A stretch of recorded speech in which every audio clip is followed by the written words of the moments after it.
pengen tahu gimana pendapatnya tentang situasi Indonesia saat ini dari kacamatanya masing-masing deh. Mas Wadi dari pendidikan mungkin, Pak Hilmar silakan pandangannya seperti apa. Kalau Kak Bintang juga boleh mewakili kita sebagai generasi muda ya. Silakan. Mas.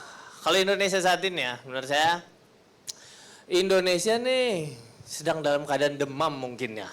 Demam. Ya, tidak baik-baik saja lah.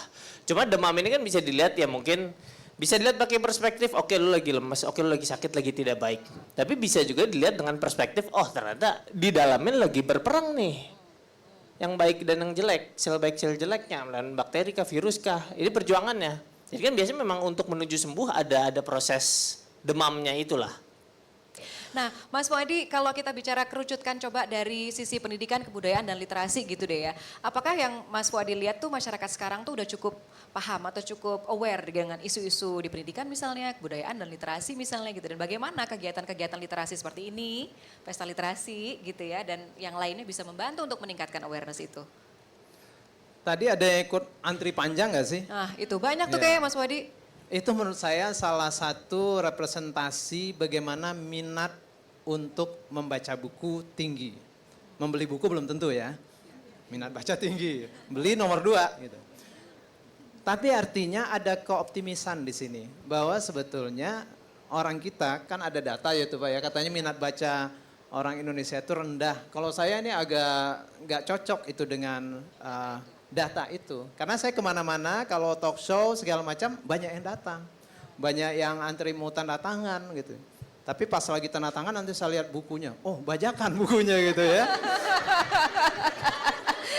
Tapi niat tanda tangannya udah benar, niat bacanya udah benar. Itu ada yang bawa udah.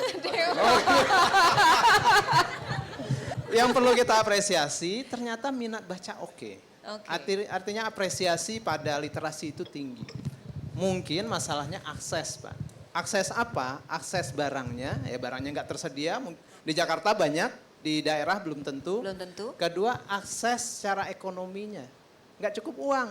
Ya teman-teman aja ininya belanjanya udah susah gitu menghemat. Tahu-tahu harus beli buku. Buku harganya 100.000. Iya. Wah itu pulsa berapa banyak gitu kan. Nah jadi menurut saya kembali ke pertanyaan tadi, awareness itu selalu ada. Cuma permasalahannya tadi diakses, di harga dan di faktor-faktor lain. Buku tuh sempat 10 tahun yang lalu orang berpikir bahkan itu ini akhir dari buku.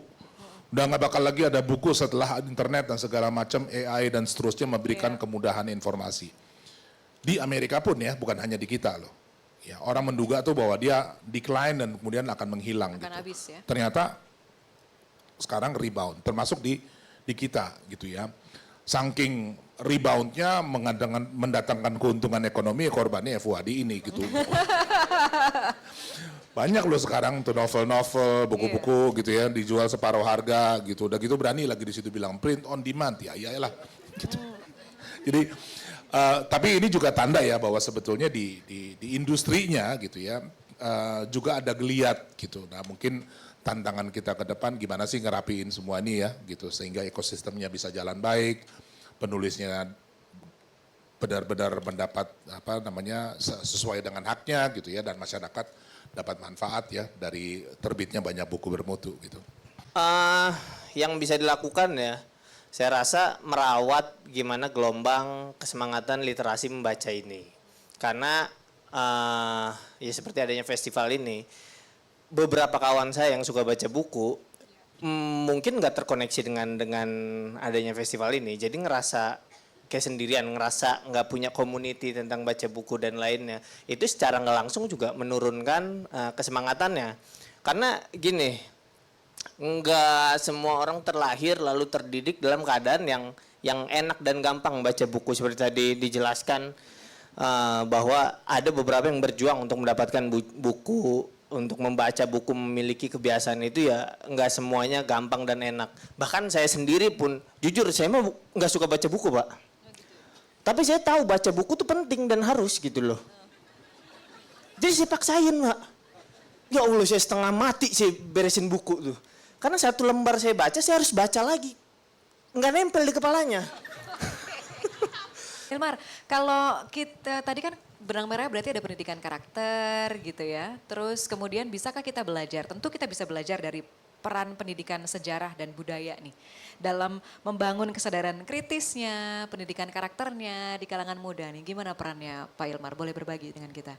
Itu gini, kalau buat saya membaca kenapa itu menjadi penting sekali gitu ya. Dan ini ada hubungannya dengan pendidikan karakter. Membaca itu akan memperkuat daya cerna kebudayaan kamu. Ya.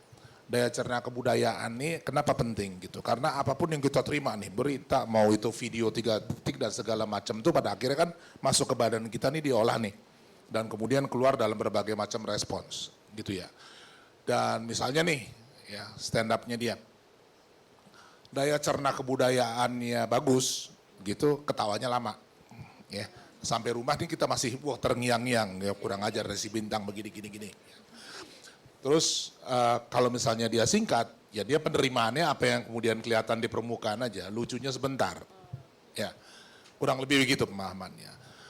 Nah itu juga menjelaskan kenapa orang punya banyak buku di rumah. Saya yakin pasti Kang Fuadi ini di rumah buku berderet-deret di lemari gitu.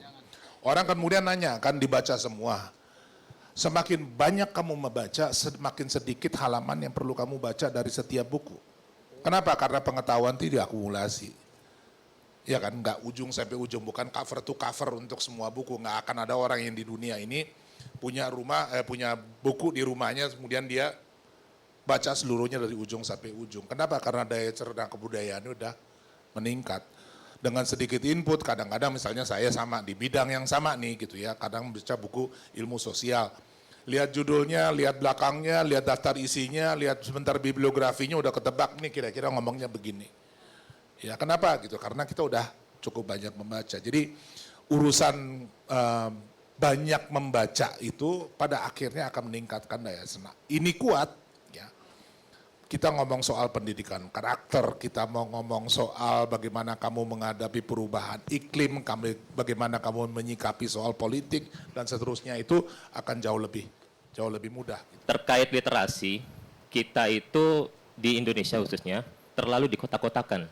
Dalam artian kecerdasan seseorang itu selama ini dinilai itu kecerdasan hitung-hitungan eksakta. Padahal masing-masing individu itu punya kecerdasan yang berbeda. Bisa jadi kecerdasan bahasa, kecerdasan sosial, atau yang lain-lain. Nah, tolok ukur di publik itu sekarang lebih digiring kepada kecerdasan matematik. Itu problem pertama. Kita dalam pendidikan formal di sekolah itu lebih ditekankan daya hafal daripada daya nalar. Jadi Indonesia ini atau generasi-generasi muda waktu pendidikan formal di sekolah itu karena dibiasakan daya hafal, mereka terlalu tunduk. Padahal ini terlalu berbahaya untuk kedepannya. Karena mereka tidak sadar, negara ini bisa jadi di ujung tanduk karena mereka terlalu tunduk itu.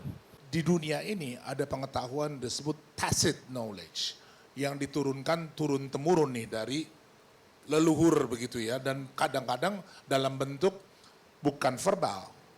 Ya, dia tampil ke kita ini di dalam bentuk yang sudah menubuh karena kita biasa melakukannya. Misalnya orang bertani, ya jarang saya lihat petani muda kemudian baca buku tentang bagaimana caranya menanam benih hingga dia belajar dari orang tuanya. Ya, dan pengetahuan semacam ini kuat sekali di dalam masyarakat kita. Sayangnya karena tadi itu, ya karena fokus ke numerasi dan segala macam ini diabaikan dan dianggap rendah. Padahal untuk sekarang kita bertahan hidup ya nggak ada gunanya tuh misalnya sekarang ini hafal segala macam ilmu kalau udah masuk ke dalam satu keadaan di mana eksistensi kita terancam sebagai manusia nih ya, harus bertahan hidup di hutan. Udah semua ilmu tuh hilang. Ya, tacit knowledge yang akan membuat kamu bertahan hidup. Begitu esensialnya dia. Saya nggak bilang satu lebih baik dari yang lain ya, tetapi pengetahuan seperti ini jarang dihargai. Ya. Itu juga sebabnya, ya, dan ini penting sekali buat teman-teman, karena saya lihat ini 70% yang datang perempuan. Tacit knowledge ini seringkali kustodiannya, yang nyimpen pengetahuan itu dalam masyarakat adalah perempuan. Ya. Tetapi karena dia tidak dihargai, maka peran perempuan di dalam membentuk pengetahuan dalam masyarakat juga kurang dinilai. Ya.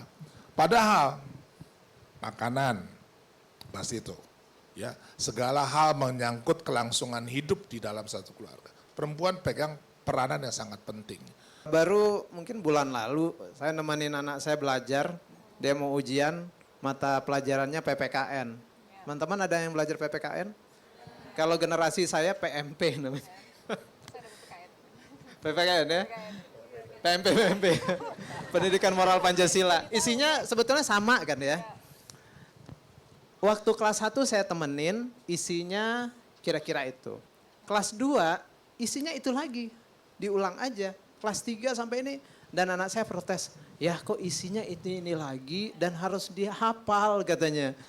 Dia protes sekali karena harus menghafal. Dan saya juga putus asa ngajarin. Saya bilang, udahlah baca sekali, habis itu kamu mengarang bebas saja. Ini agak salah sebenarnya, tapi saya mengerti ya, dia itu merasa terbebani karena harus menghafal. Kalau dulu tuh kan apa butir-butir Pancasila gitu ya. Kita senang sih belajar sesuatu yang baik gitu ya, tapi kalau disuruh menghafal seperti itu kan pusing. Dan itu yang terjadi menurut saya sekarang. Ya karena ada hubungan literasi, saya juga ingat, saya baca buku-buku pelajaran yang dipelajari anak saya. Banyak buku textbook itu menurut saya ditulis dengan biasa-biasa saja. Oke. Padahal itu kan wajib ya, dan dibaca Iya, jutaan anak SD di seluruh Indonesia. Betul. Ketika saya lihat yang menulis seorang guru, tapi kemudian saya pikir guru berarti dia ngerti ya cara berpikir anak-anak. Tapi ingat juga waktu dulu kuliah di luar, buku itu ditulis oleh guru plus ada expertnya. Jadi ada profesornya, kalau dia biologi nanti ada profesor biologi, ada penulisnya. Nah di kita di buku paling enggak yang contoh yang anak saya itu enggak ada gitu. Jadi mungkin ini juga masalah ya literasi, kita kan ngomong tadi novel, fiksi, tapi buku pelajaran di sekolah, jangan-jangan itu sesuatu yang perlu juga kita perhatikan. Mungkin Mbak Eli juga punya pengalaman ya, dia lihat buku anak kok seperti ini gitu. Jadi saya hanya menambahkan itu saja karena setuju banget tadi dengan pandangan narasumber kita dan tadi Mas yang bertanya.